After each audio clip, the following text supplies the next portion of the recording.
Right.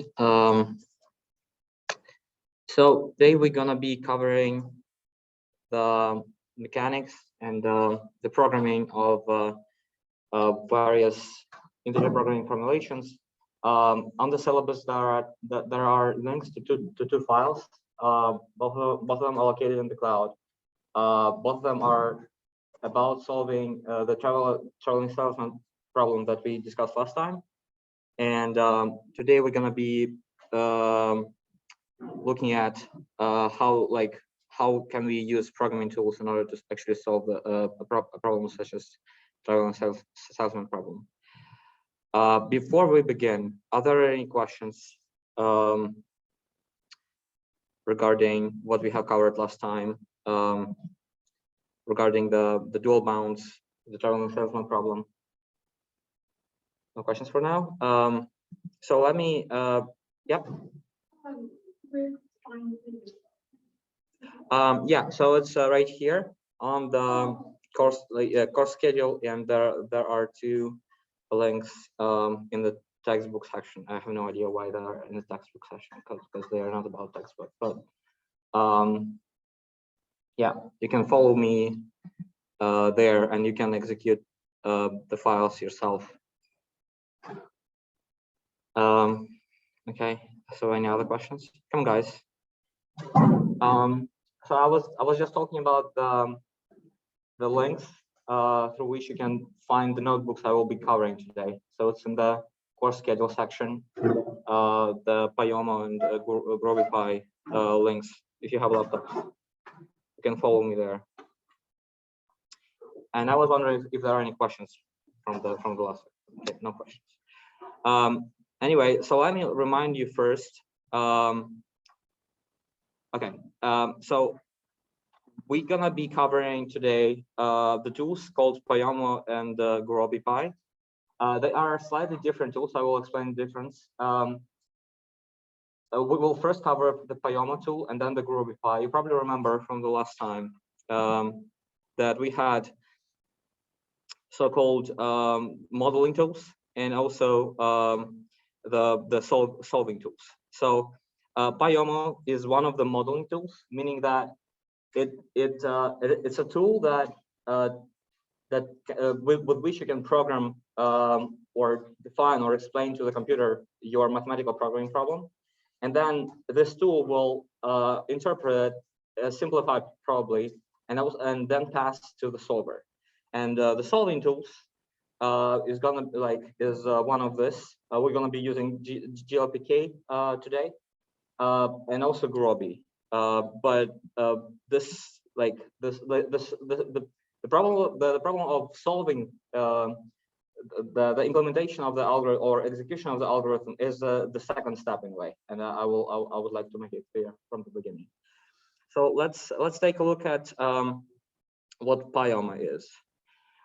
First of all, you can read the docs about Pyomo in the very end of the first link. There are documentations link that you can refer to.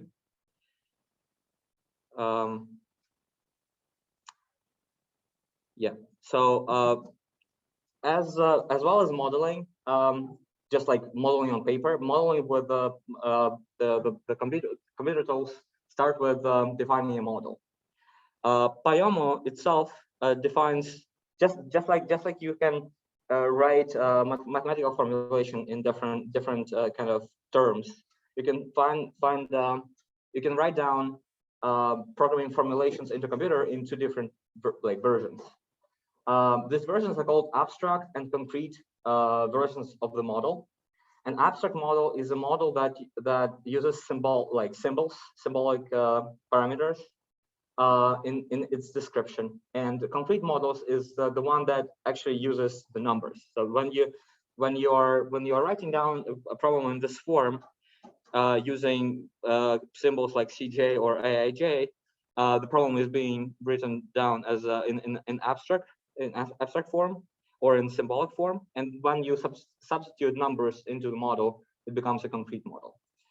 These are the terms introduced Pyomo specifically, and in this manner, it mimics all of the other modeling tools. Like it all comes from Ample, and in Ample it was implemented this way as well. And it, as a legacy, we see the same thing being implemented in Pyomo as well.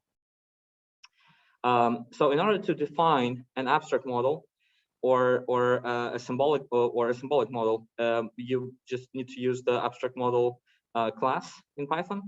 And in order to define a concrete model, you would need to utilize the concrete model keyword. So what's the difference? Let's take a look at the example specifically. The concrete model, when you're defining after you have defined a concrete model, you can write down that, like, you can define a model. You will need to define the model variables and also the model objective, which are the main two constructions in the definition of a model, just like in mathematical programming. After that, you can optionally define constraints, but most probably you will want to define constraints. The trick is that every time you are using you're trying to put down like, so the only thing that can be symbolic are the variables in this entire problem. So the variables are being defined as with the keyword var, and you can also specify the domain and the list of variables that you're gonna be using. So the labels for the variables. And when you're defining an objective, you need to use the keyword objective and write down an expression in terms of the variables and the concrete numbers that you are talking about, because we are writing down a concrete model here. In order to define a constraint, you would need to use the keyword constraint, the class, the implemented class of Pyomo, and you would need to pass it an expression that contains only the variables or the numbers. So this example here implements this specific problem. Any questions regarding the problem and the example? Any questions here? Is it all clear? Yep. Can you go over the difference between abstract and concrete? Absolutely. So in abstract you can use symbols, and in concrete you cannot use symbols. So it's just for like the parameters, not for like the actual specific variable. Yeah, that's correct. Yeah, we are talking about parameters here. The only symbols that can be put into concrete model are the variables. Any other questions here? So we will see after a couple of pages that you can create a concrete model out of an abstract model by plugging in the numbers instead of in place of the parameter, the symbols.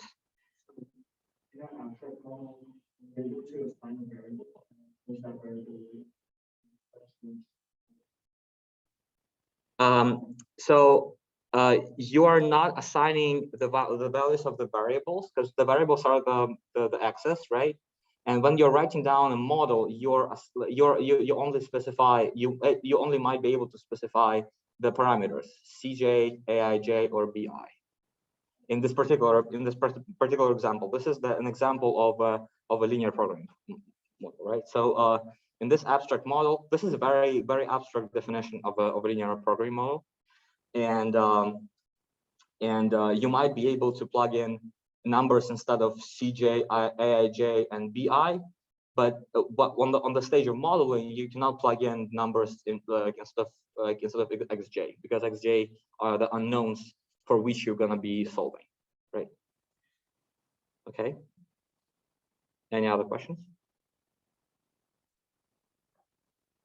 Sounds good. So this was the example of definition of a concrete model. Let's turn to the example of definition of an abstract model. It is kind of a slightly longer example because an abstract model is more complicated. object. So first of all, you would need to define an abstract model, calling it a model, for example. And then first of all, we can see here that even before we start defining the C, A, and B parameters, we would need to define M and N because they need to be defined before. So what we do later is straight after we have defined the abstract model, we define the parameters. The main parameters of this model are M and N, and after that we define two range sets. The difference between range set and a parameter is basically that the range is basically like a list in Python, and parameter is basically like an integer, right? So we define a list of numbers from 1 to m, and we define a list of numbers from 1 to n. These are going to be our sets I and set j. Basically, these are like the set capital I is the set of all small i's, and the set capital J is the set of all small j's. All right, everyone's following? Yep. So if this was like a situation where you already knew what M and N were, you could just put those numbers into the range set right now. Potentially, yeah, but then that would kind of restrict your yeah. So the thing about abstract model is that it's actually like more general thing. You can mix numbers and parameters. Any other questions?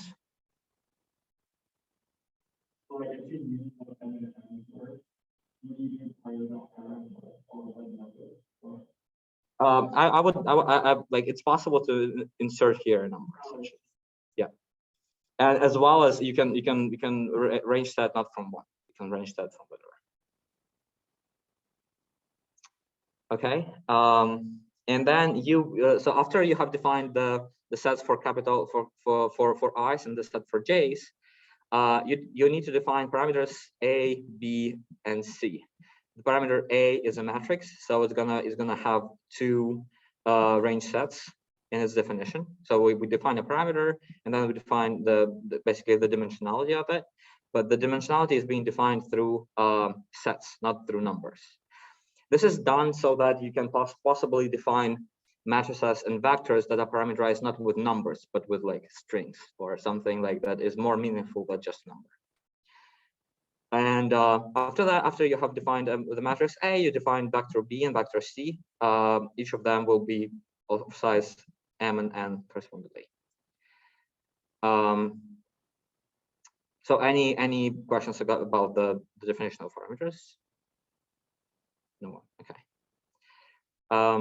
So after we have defined parameters, we would need to define the variables. It's still going to be defined with the keyword var, and then we would need to so before we specified a list of 2 numbers, and now we would need to specify a list of a more general form, which is the range set J. So we define n different variables here, and we say that it's these variables are defined over the domain of non-negative reals. All right. So when we define this domain, it means that we will not need to specify the non-negativity constraints already, which is good. Now we need to define the objective function, and it's gonna be defined as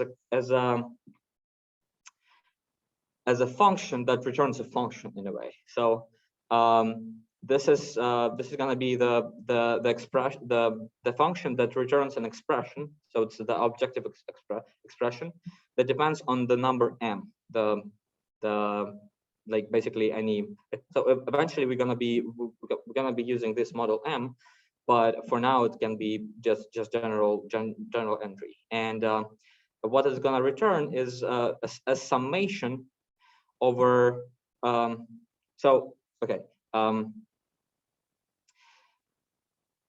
This is gonna be even not the, so the correct interpretation for this M is actually not the number M, but the model itself. So we will pass a model to this objective expression function, and it will be it will return a function that sums up variables x times the components of the vector c, the components of parameters, so that eventually we will end up with the objective function in this form. So this is basically just defining an objective function defined by the vector c, and then we need to define an objective for, like, the definition of the objective is going to be defined by a rule that is specified by the objective expression function. So we do not feed to our solver a specific objective just because it should be constructed after we have realized what our parameters here are, m and n. Because before we know it, we have no idea what the limits of summation is going to be. Is that clear? Is that clear why we cannot just put summation and we need to use this objective expression and put it as a rule?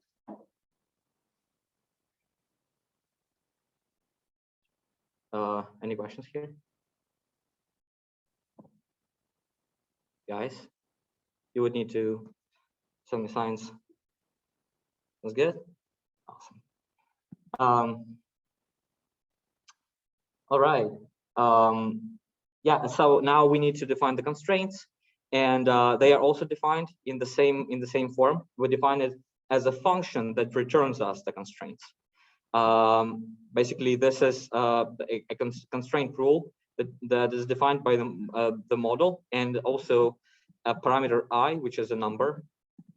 And what it returns is it returns us an ith constraint of this form. So it returns a summation over aij times xj, summation over j greater than or equal than bi. So it's exactly what's written here. We take the model parameter a with components the component ij of this matrix ma, and multiply it by mx by the j component of mx, and do it for all j in the set capital J. And then this is going to be greater than or equal than the ith component of vector b. And is something that we pass into the function. And when we are actually adding the constraint, we are putting it down by the rule defined by this function that we have just defined, and also put down what exactly is the set for the parameters I. The specific signatures of all of the function, meaning all of the possible parameters that they can get, is actually can be found through this link in the very end of Pyomo notebook. Okay. Actually, here in the developer reference, there is the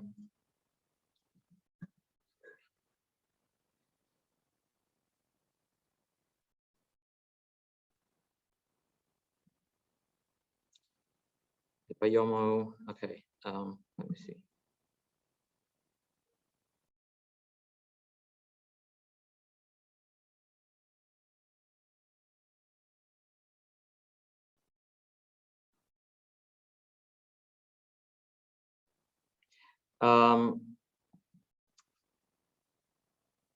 So yeah, basically you can write, you can just even search for a specific code word for those who never actually used the documentation system. You can just search for your favorite class or function or method and read about it. and even get a reference to the source code. Okay. Any questions regarding defining an abstract model? Rob?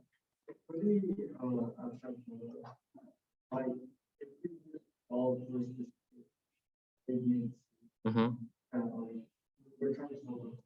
Yep.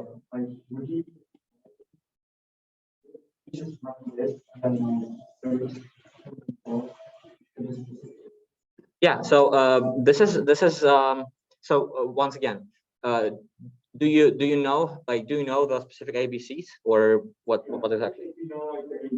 Yeah.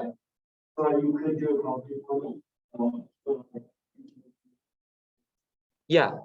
So if you expect if you have a system and you have a system that is in a particular state right now, but you understand that in the future it might change its parameters, you define an abstract model and you keep it for your future developments, and then the concrete the specific parameters of the system that you have in a specific point in time come to you as a data, and then you plug the data into this abstract model to get a concrete model out of it, and then you feed the concrete model into a solver, and that solves your problem.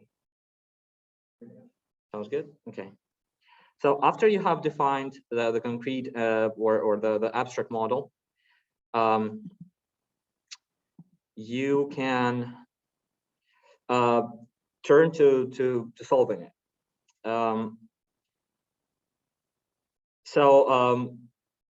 One of the method for solving for creating a concrete model out of an abstract model is called the create instance. It creates an instance for your abstract model after you have passed data into it. Let's take a look how exactly creating instance works. So to create the instance, you can put in the file name, the name of Pyomo data file. So this would be the specific. The data file would contain the specific parameters of the system that you are trying to optimize. You can input data as a dictionary, not through a file, but through a dictionary. You would need to specify the name for a model, the namespace, and so on. So this method here would take your abstract model and feed some data that you can optionally provide here, and return a concrete model instance. And after that, you would need to specify the solver to the solver factory, and ask so this method, this class here basically returns a solver, so up to the solver, and with the name GLPK, and after that you just call the solver to solve your instance, and this will provide you a solution. We will take a look at this slide later at the particular example. So this is overall the overall framework, and the benefit of Pyomo specifically is that your abstract model is being defined very generally. You can do it on your own with a piece of paper. You don't need any programming here, and then you can pass it around. You can take a model that has been written for some other modeling language, like Ample, for example, and input it into Pyomo. And also, you are not dependent on the solver. You can pick any solver you would like. You can even try several different solvers and try what exactly each of them would return to you, which is definitely a benefit of Pyomo. So this is Pyomo is a solution in case you would like to try to use different solvers.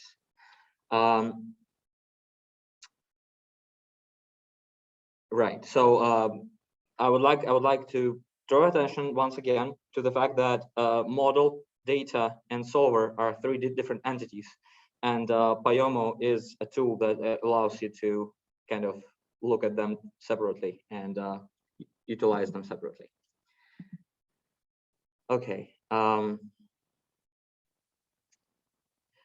after you have used you have used the solver, you have a return from a solver. How can you access what the solver gives you? First of all, the one thing that is not completely obvious how it works is the mechanism of suffixes.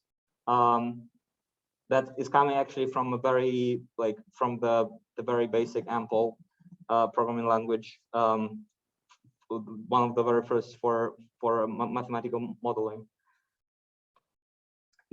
Basically, how it functions, it's basically it adds fields to your model so that you can like after you have passed the model to your solver, the solver actually modifies the complete model by adding more fields to it. And for example, the solution, the dual variables for the solution, the different data for sensitivity analysis, this kind of stuff is being added as suffixes. I have put a link to the to more detailed description of what suffixes are, but essentially these are the extra fields to the objects in Python that can be accessed as with the dot. So if, for example, if you have a variable by and it's a vector and you have a component j of this vector, then the associated reduced cost that are associated with the constraint or with the variable by j, like the j variable by is going to be accessed as by j dot rc. So this rc is called the suffix for a variable, and you can use this syntax for Pyomo as well. Let's take a look at an example.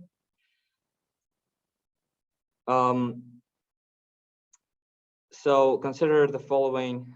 Let's say that you have called the optimizers, and you have called an optimizer opt for a model, and you ask it to solve this model, and what you obtained is the results.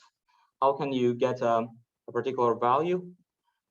Is by calling the value method for the variable model, the second variable, the second x variable of the model, and asking it if it's like in this particular case, we ask it if it's equal to 0 or not, and we basically print out if an index is equal to 0. If you would like, so this is how you access a specific variable. And there is a way to access all of the variables at once. For example, you can use component objects, and then specify what type of objects you would like to go over. In this particular, these are variables. Or you can also call the component data objects, and also specify that you are talking about variables. In this particular case, and then you will be able to print the name of the variable and its value, which is a significant thing by itself if you are interested in the solution of the problem. Any questions here regarding how you access the solution? Okay. All right.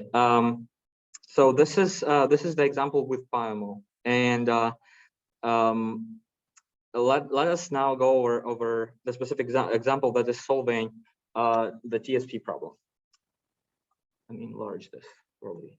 Can you read it clearly? Okay. Yeah. So there's a link to documentation in the Colab for those who are interested. we're gonna be using the GLPK solver, but we will see how to access the list of solvers that are available and how to install new ones. Problem description. So I will just quickly remind you what is the problem that we are solving. We have a graph consisting of, let's say, n nodes, and it has arcs.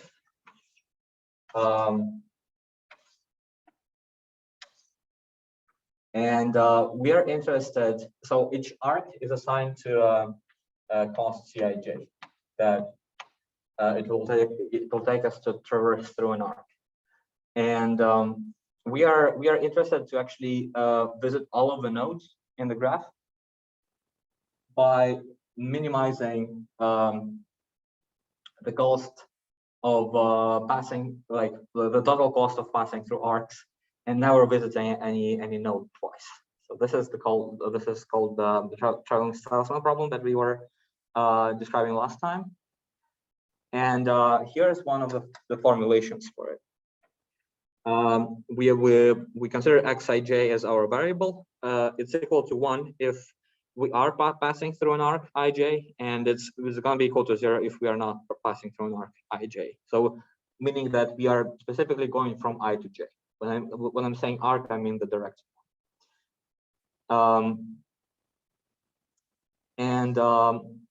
So our problem is defined with the Cij, the cost variables, right? And we also gonna introduce a new variable ui that is gonna take the interpretation of like this. It's gonna be a scalar potential value of a node.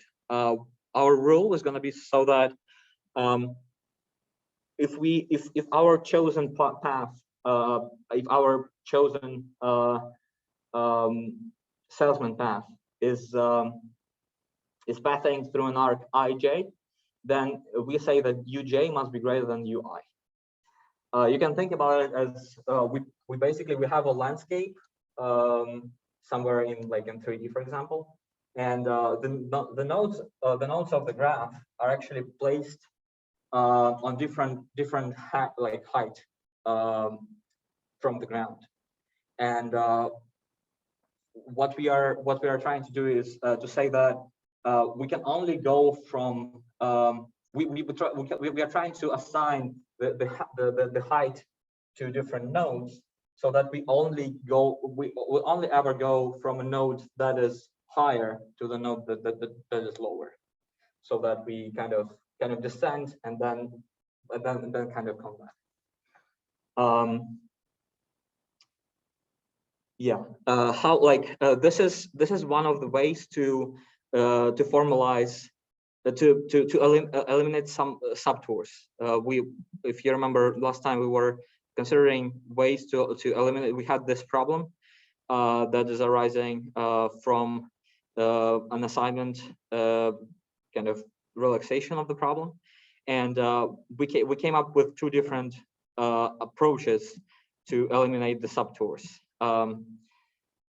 Both of them involved exponential number of constraints, which we were not satisfied with, and this is one of the ways to avoid exponential number of constraints. This does not make the problem any easier, but it's a different way to eliminate the subtours.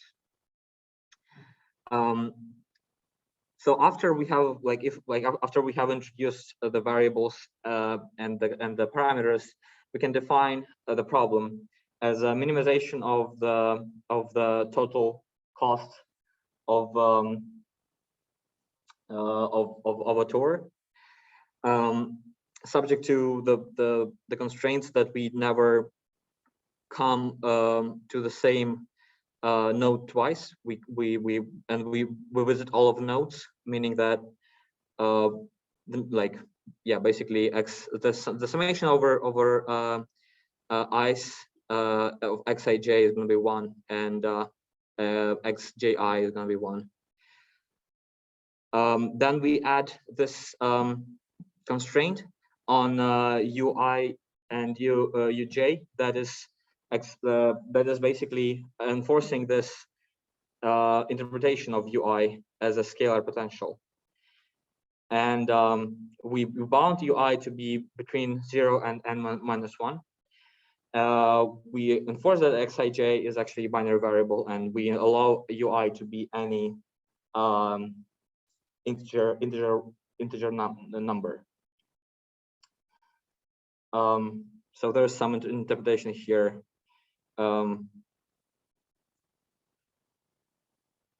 Yeah. So the Pyomo formulation will consist of 30 things. As we mentioned before, there will be data, there will be model, and there will be solver that we will need to define. Let's start with the data. First of all, we know that the traveling salesman problem is in fact a very difficult problem, and it is unlikely that we will be able. Oh, okay. So let me introduce the motivation why we actually what is exactly the traveling salesman problem that we're going to be solving. So we have capitals of states that are located through this link. You can just let's take a look at this file, by the way.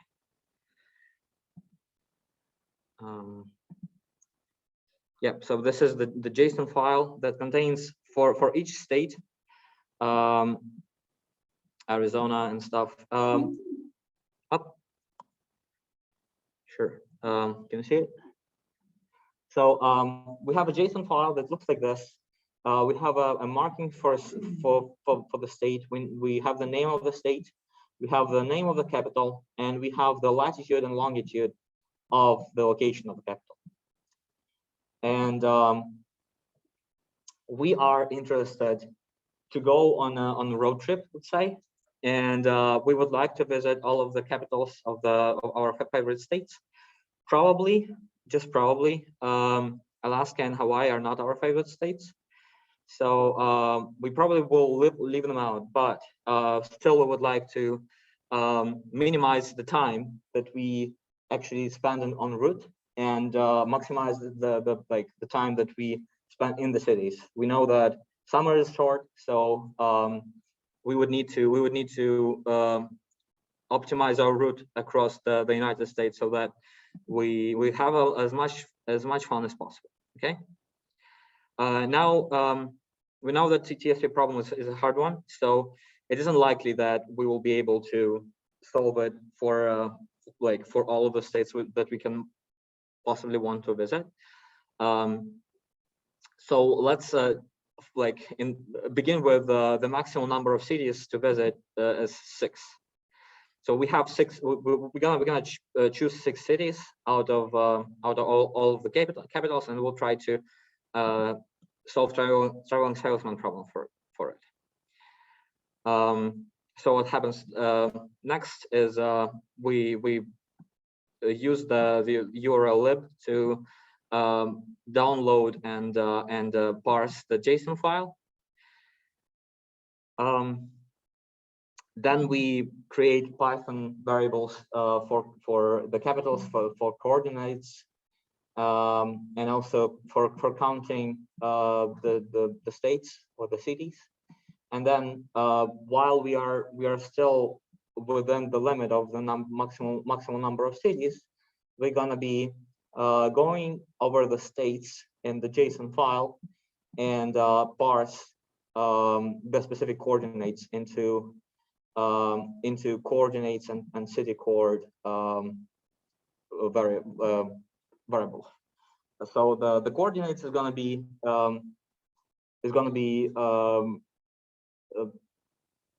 referenced by the number of the city, the order of the city, and city coordinates is going to be referenced by the name of the city itself.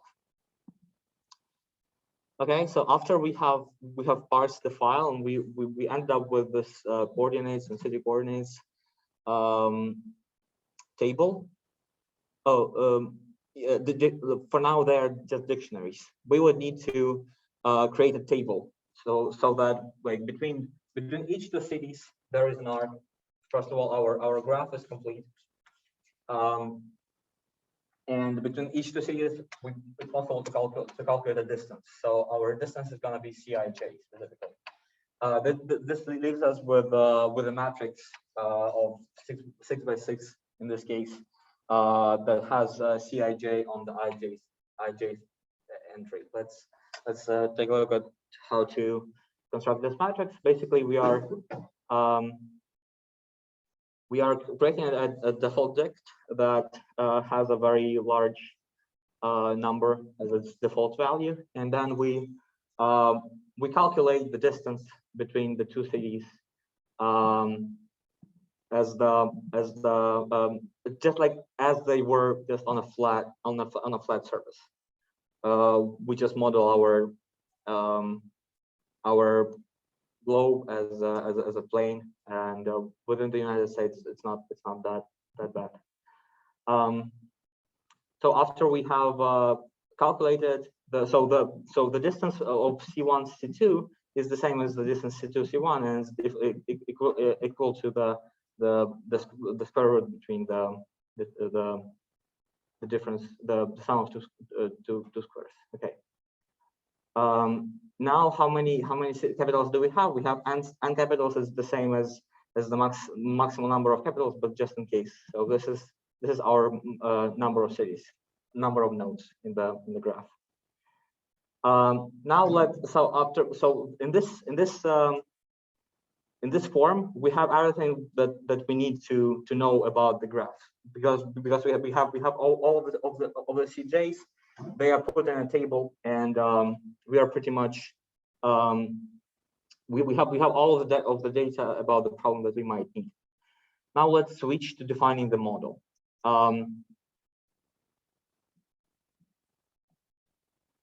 Okay. So first of all, we would need to install Pyomo. So we do it with pip, and after we have done this, we make sure that Pyomo is in fact like available to us, and we import the environ package from Pyomo. Now we are ready to define the model. We're going to be defining the concrete model just because our variables here are known, and we already uploaded the data. In the very same manner, you can define an abstract model and then feed the data into it. So our model M and model N are going to be the same number N, and they're going to be from 0 to n minus 1 in this particular case, from 1 to n. We index the dummy variable u and define u from 2 to n, just because we don't really need u for the last arc that goes from the very bottom of this landscape that we are defining to all the way to the top. For the reverse journey. Okay, so after we have defined the complete model and the range sets for the variables, we can start defining the variables. So the x variables is going to have it's going to be a matrix n by n. We know that both of this capital N and capital M, we could actually use the same range set. It doesn't really matter, but for the generality, we use two different sets. So it's going to be an n by n matrix with the domain being binary. So each component is going to be binary. And also we introduce vector variable for the variable u that are going to be non-negative integers, and within like from 0 to n minus 1. So now we have already imposed this constraint within the model, and also this constraint, and also this constraint. So we only need to worry about these three constraints to implement. So the last three constraints have already been defined while we were defining the variables. Okay, let's take a look what's happening. So after we have defined the variables, we can start defining the parameters, and we already know the parameters because they are given to us with the dictionary of distances with this matrix. So we define parameters, a matrix of n by n, of size n by n, and we initialize these parameters with the function. Actually, it's a function that accepts model and two components, I and j, and it's gonna be returning to us the distance between I minus one, the city of label I minus one to the city of label j minus one. This will actually just reformulate our matrix that is given to us with the dictionary into a matrix that is given to us as an object from the Pi environment. Otherwise, we cannot just plug in this dictionary. Yep. What is the reason why you Because in general, you would have data that depends on model, and in this case, it's not needed. okay. But in general, data might be a part of data might depend even on the model because depending on how big your model is, what are the parameters, you might take the file and then instruct different pieces of the file and put this as data into the model. And so the function, it's just you can just put this parameter thing into this into this search and take a look what are the, so yeah, that's this one, I believe. And then no,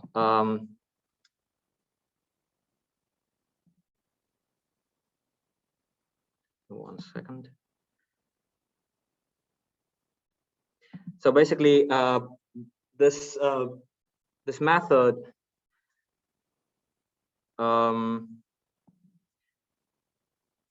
this initialize input it needs to be as a signature. It needs to have this specific signature. It needs to be a function that accepts model in the first place, and then I and j as the parameters. Okay. So after we have defined the parameters and put those into model, we can define the objective, and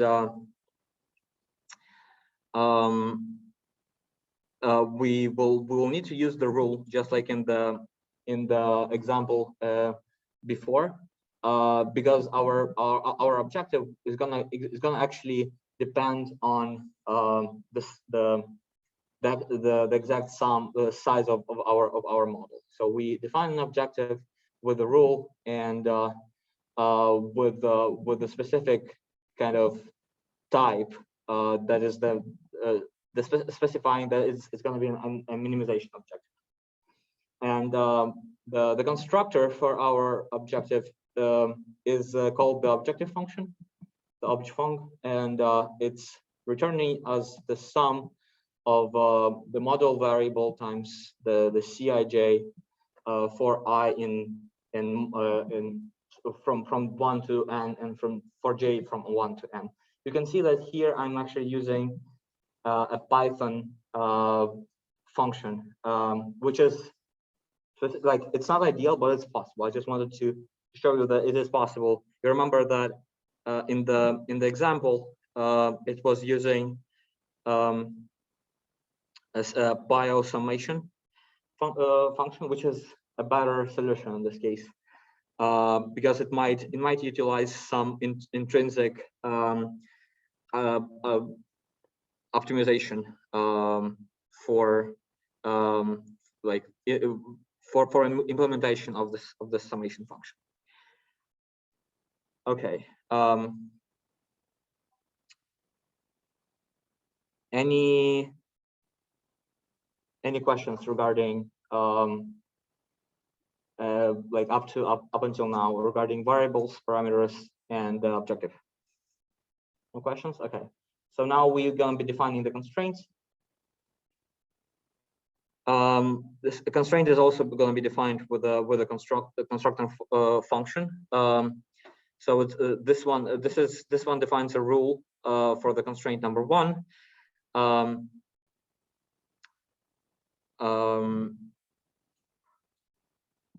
Yeah, basically it's just saying that the summation over all i's. So the constraint number one is just to remind you is this one, right? So we just need to sum over the first components for each j and make sure that the summation is equal to 1, and the same thing is being done for the second component. So let's take a look at how these things are implemented. It's basically we are saying that for model, so for model and for a set n, we are summing up over the second components over the matrix X and making sure that it's equal to 1. And the same thing is being done for the first component. So the rule const 1 and the rule const 2 are the construction functions for constraints that correspond to the first and the second constraint in the problem. So we need to pass them as rules into the constraint object, along with our the set M and the set N of our model.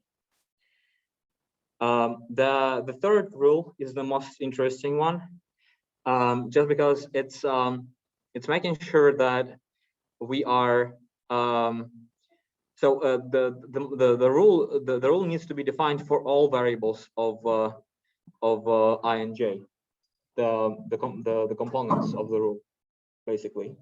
And therefore we would need to add a dummy constraint for every time when we pass the same I and j. One way to avoid it is by re-indexing the rules so that they skip the case I is equal to j.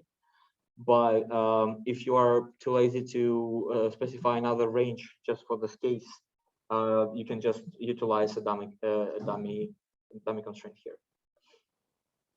And in the same way, you need to pass this rule to the constraint object in order to construct the third constraint corresponding to the expression on U. As a reminder, we had a constraint such that if that is saying that ui minus uj plus the xij times n is less than or equal than n minus 1, which is enforcing the fact that we can only go from a node that is above in terms of the landscape that's defined by U to a node that is lower. Okay. Any questions regarding this third constraint? All good. So we have essentially defined all that we might actually need in the model.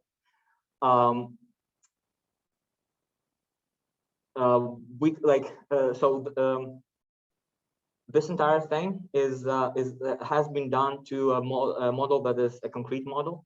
In the same way, you can write down an abstract model that is actually being created inside a function and pass to it a cost matrix.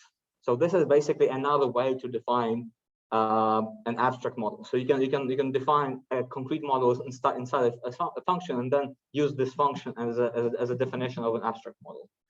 It's not necessary to use that, but if you are confused between the abstract and concrete model and you would like to use abstract anyways, you can just use this little trick to define your abstract models. Okay, so let's view the model. Let's take a look at like what we have defined essentially. For that, we can use the pprint method of the model. It lists for us all of the sets, all of the like indices, and all of the variables with sorry, all of the parameters and all of the sets that we have defined so far, together with the corresponding constraints. So here you can check that everything that you have defined is put down correctly, which is great for debugging any potential issues. If you would like to output this this report into a file, you just pass the file name, and it will give you the report into a file that you can refer to later. Okay, so now what we have done is we have uploaded the model, and we have inputted the data and got everything correctly. So now we have the model, the concrete model in our hands. What we need to do now is to solve it, and for that we're gonna be using the GLPK solver. We need to install it first. For that, we use the apt-get tool. After it has been installed, we can take a look at the list of the available solvers by asking for help and passing the keyword solvers to it. Let's take a look at what we have got here. Sorry. Yeah, so it will give us a list of solvers. For example, this one is available to us right away. This one needs to be like, it has some problem with it. CBC is available. Also, GDP opt this one is a good one, and GLPK is the one that we are going to be using. You could have got the idea that I have actually only installed GLPK so far, and I have available already this many different solvers, which is a nice thing to have. Importantly, Gurobipy and Mosaic and some other commercial solvers, you will have problems installing them with Colab and Python notebook, because it requires you a license that you can. It's not a big problem to get it. It's just it's trouble to make Colab work with the license that you have on your local machine. So if you would like to use Gurobipy, for example, with Pyomo or any other commercial solvers, I would suggest you not to use Colab for that, but to use just like normal Python. But we will see that actually Gurobipy supplies us with their own kind of almost as good as the modeling software that we'll go over later. Okay, so now that we know exactly which solvers we can use, we can plug them in. So we say that the solver is going to be, we ask a solver factory to construct for us a solver used by the GLPK solver, for example, and return it as a solver to us. Now that we have the solver at hand, we ask it to solve our model, suppressing all of the supplementary results, because we if you would like to debug what exactly is happening during the solution, you can just put t be equal to true.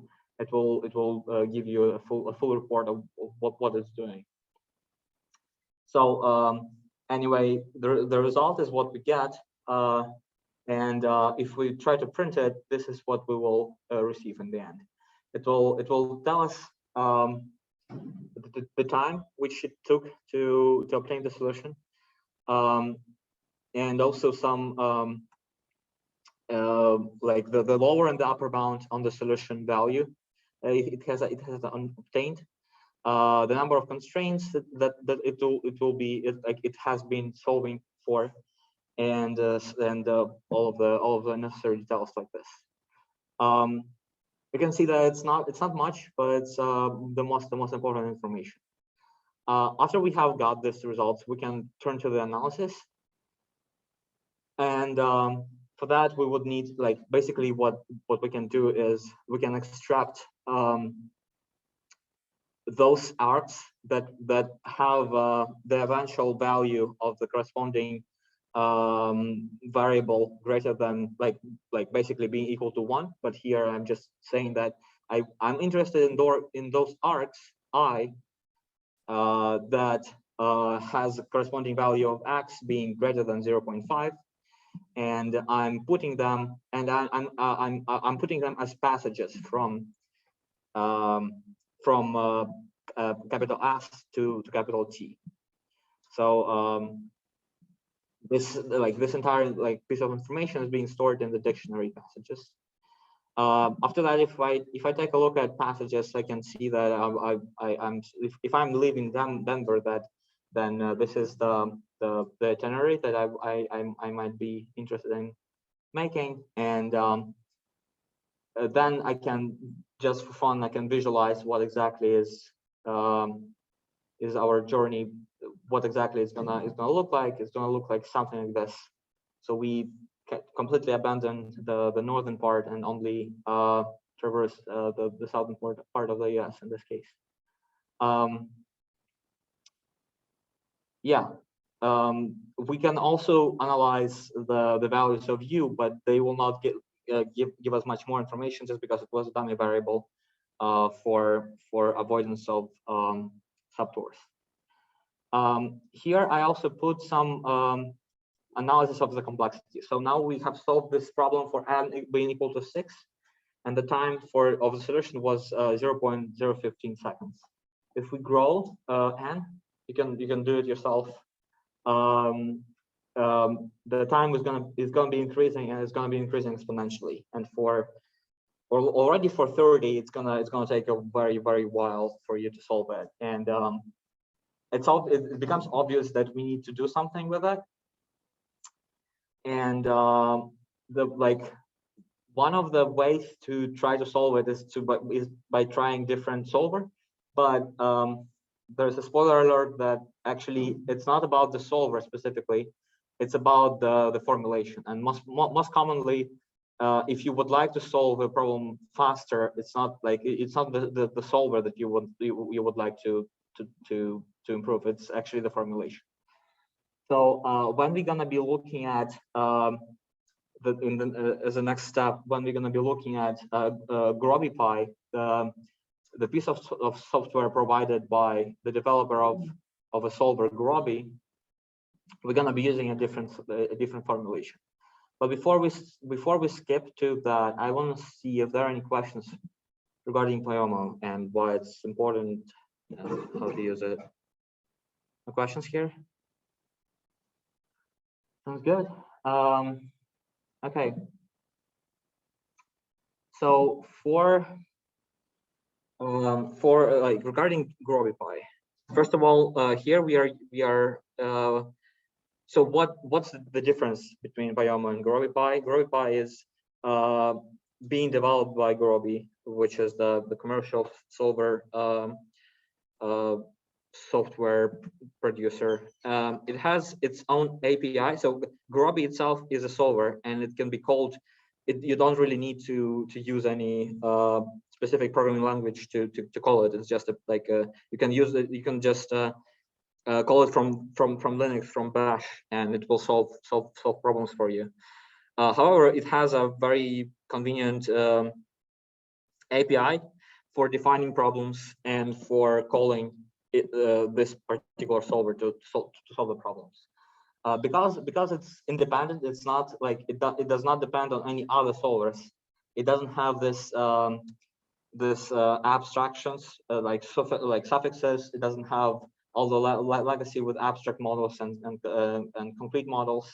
But you're limited in the number of solvers that is available to you.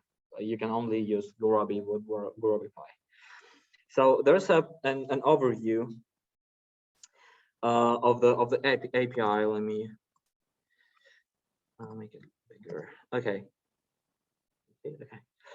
So first of all, it as just like in Pyomo, everything starts with models. You would need to start by defining by using the class model, and you would need to set an objective for the model. You would need to define the variables and to list the constraints. So Gurobipy in Gurobipy you can basically everything is being based on global variables. To check on global variables, for example, a model is going to be created as a global variable, and to check on global variables, you can use the global functions that basically are operating under the Gurobipy shell, and you can take a look at the list of them. Essentially, the global functions can help you to list or modify your models. It can help you to read and set the different parameters for the model. It also there comes the main class of the model, and also different methods of it that allow you to add constraints, and also an important thing, adding lazy constraints, as we will see. This will help us immensely when we are solving the TSP problem. After defining a model, you would need to define variables and constraints and the objective, and there is a special way to define SOS constraints, but we'll get to that later. Okay, so let's take a look at the example, how exactly you define models here. Once again, we are solving the TSP problem. There's some piece of interesting history about the TSP problem, how it has been solved. At some point, the TSP has been solved for the 8th city, and in 1954, and closer to our time, actually, it's hardly being grown past 100,000 of nodes instance. However, I just have to say that compared to 6 nodes instance that we have solved just now, it's a considerable progress. So people have done a lot of work in order to understand the best methods to solve this potentially intractable problem, and have came up with a quite good heuristics. And we don't even need to understand that this heuristics at this point in order to being able to solve this problem. It's all have been put into a piece of software. Okay, so the traveling salesman problem we have defined already, and now we're going to be using a slightly different formulation. The decision variables are now just the xijs. We don't have uijs as we had before. Our objective is still minimization, but now we're going to be using dij instead of cij. We have our constraint is going to be symmetric. We could have defined it for this problem. It doesn't really matter. So now we are talking about edges that are symmetric in terms of the distance between them. It makes sense to define this kind of constraint when we are talking about traveling.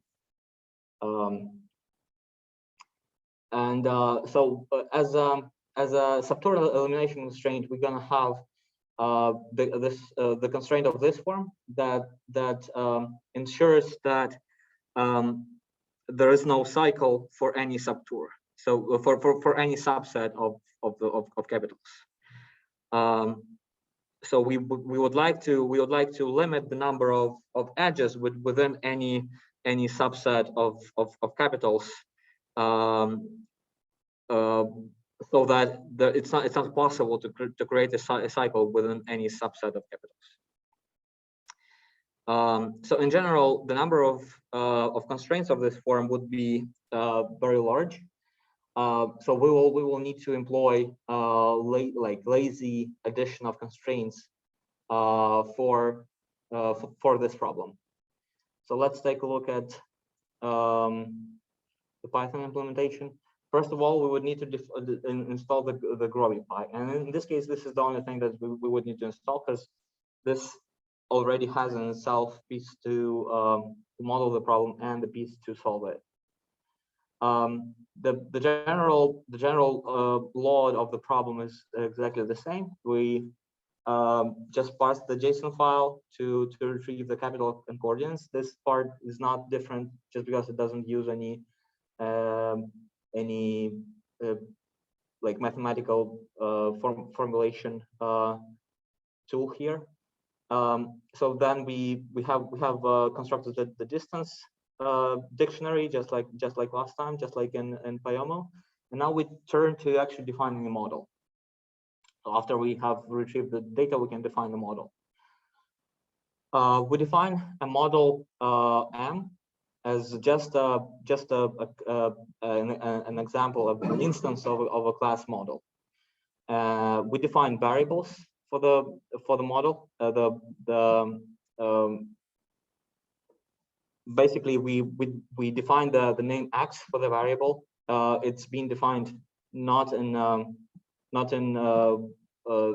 like it's being defined not as a part or as a field of a class, but as an argument of a method at vars.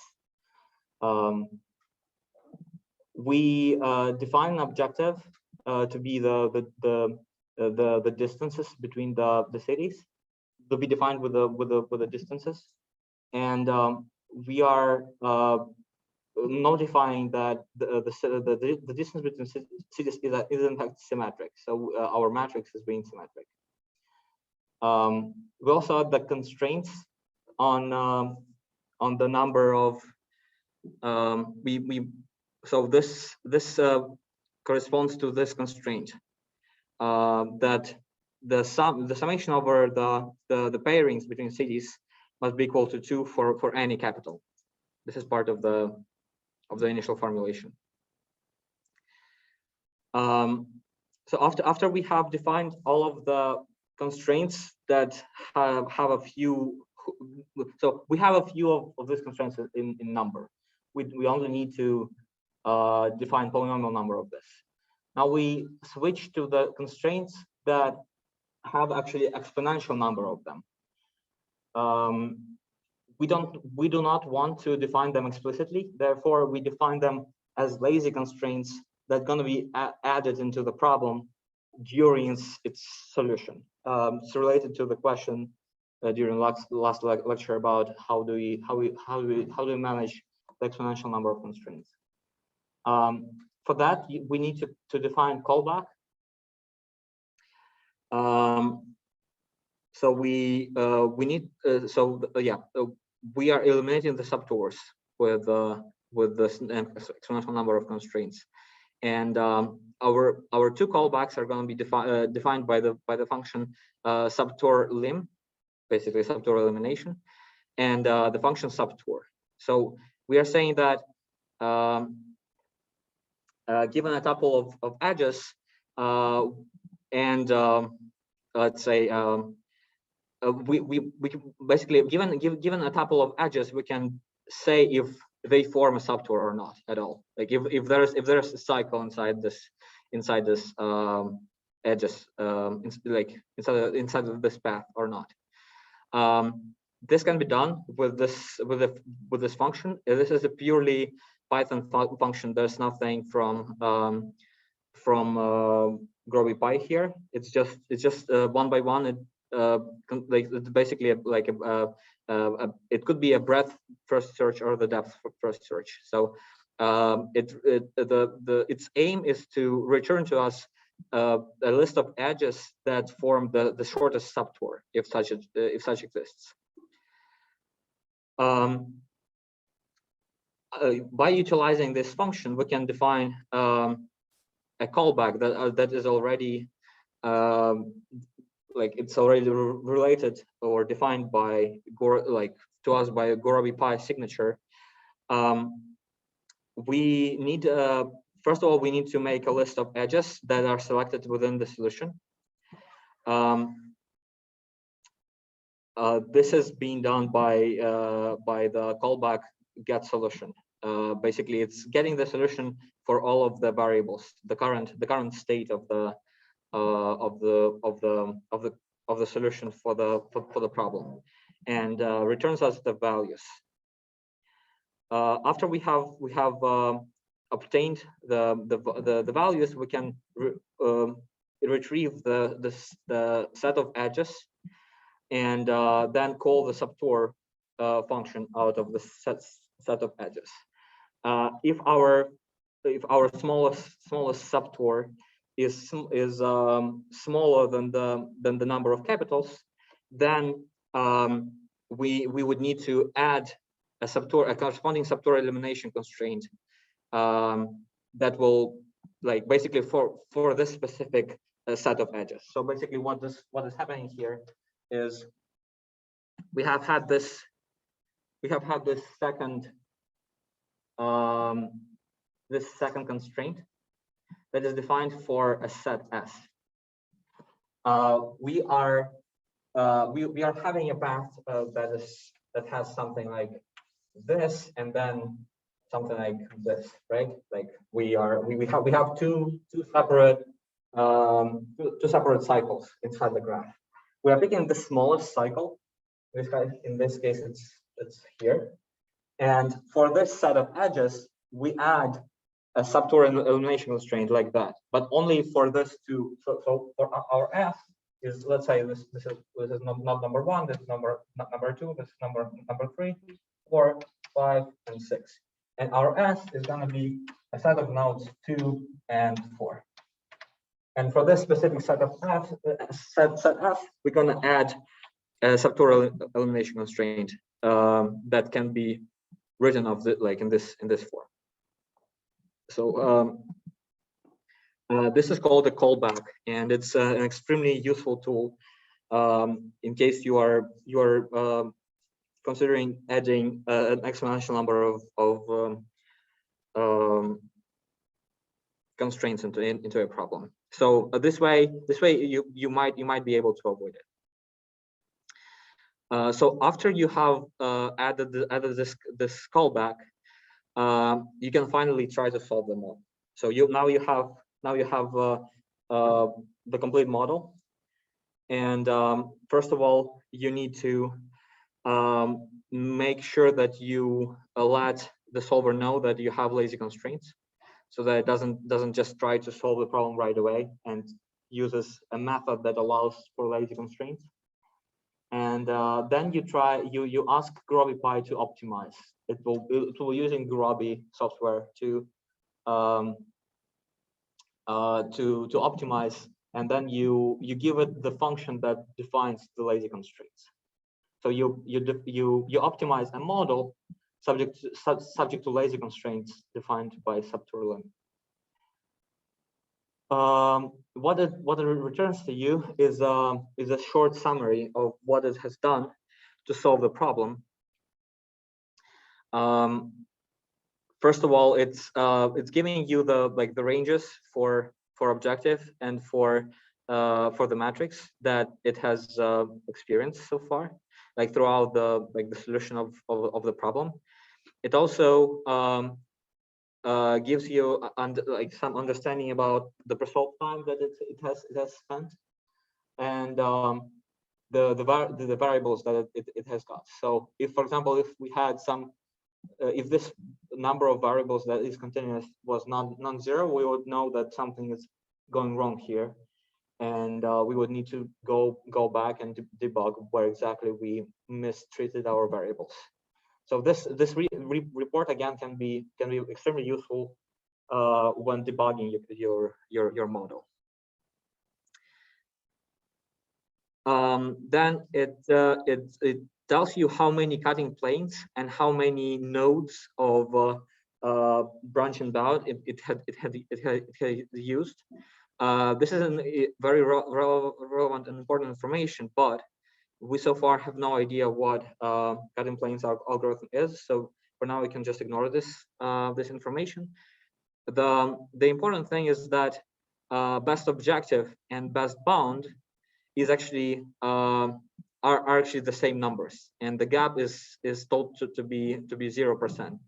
That implies that we have solved, like the method has solved our problem to global optimality, and we can be certain about the value of the result. And also it tells us how many callback calls it has done, 534. You can also try to compare it to the 50, which is much greater of a value than 534. So we basically haven't even, like, out of all of the possible constraints that we could have written down in this form, we only used like a fraction of a percent. So that's great, and time that we have spent on user callbacks is relatively low. And in total, we have spent a fraction of a second to solve our problem. I will remind you that in this formulation, we did not, in fact, use any constraint on the number of cities. So we are solving, like, this solution is actually being provided for the entire problem of the entire US. So we have all of the capitals except for Hawaii and Alaska here. So let's make the analysis. Similarly, we need to extract the subtour. We can reuse our subtour function that we have written before, that is picking the smallest subtour out of selected edges. We know that we only have one subtour in our final solution. So the smallest subtour is something that we would need anyway. And this forms out our eventual tour. We need to make sure that just as a precaution, that the length of the tour is the same as the number of capitals, so that we will be certain that everything is going to be all right. Then we can visualize it. As you can see, this indeed gives us the full map of the US, where we can like make our journey across all of the entire United States. And one thing that I would like to highlight here is that what really differs this approach to the previous one is the fact that we were using advanced modeling approach, which is based on callbacks and on lazy constraints in order to solve the problem. This saved us all of the time in the world, essentially, and allowed us to solve the previously intractable problem in a reasonable time. There are some useful references here, including some references to Python API overview and also API details. What we're going to be doing further is understanding better how exactly this kind of callbacks can be made. Basically, what exactly are the constraints that we can possibly add lazily, in a lazy manner, and how can we improve the formulation? What is the specific algorithm that this software is using, like branch and bound and cut and paste? All of this we're going to be covering starting next lecture. Essentially, today I will leave some time for questions that you might have, and tomorrow we will go over some more of examples, including Gurobipy and Pyomo examples. In your homework, you will have problems to formulate and solve using essentially any of the software. If If you like Ample, you can use Ample. If you liked any of these tools, you can use them, and you can actually submit them as Colab notebooks as well. There's like really very little preference, because like it is likely that in industry you would need to use something like this, and Python is generally very friendly to, like, has multiple APIs for different types of data analytics tasks. So my suggestion is that you use some of the modern editions of it. On this, I will stop. Thank you very much for your attention. If you have any questions, I'll be here till the next of the. Yep. Any question?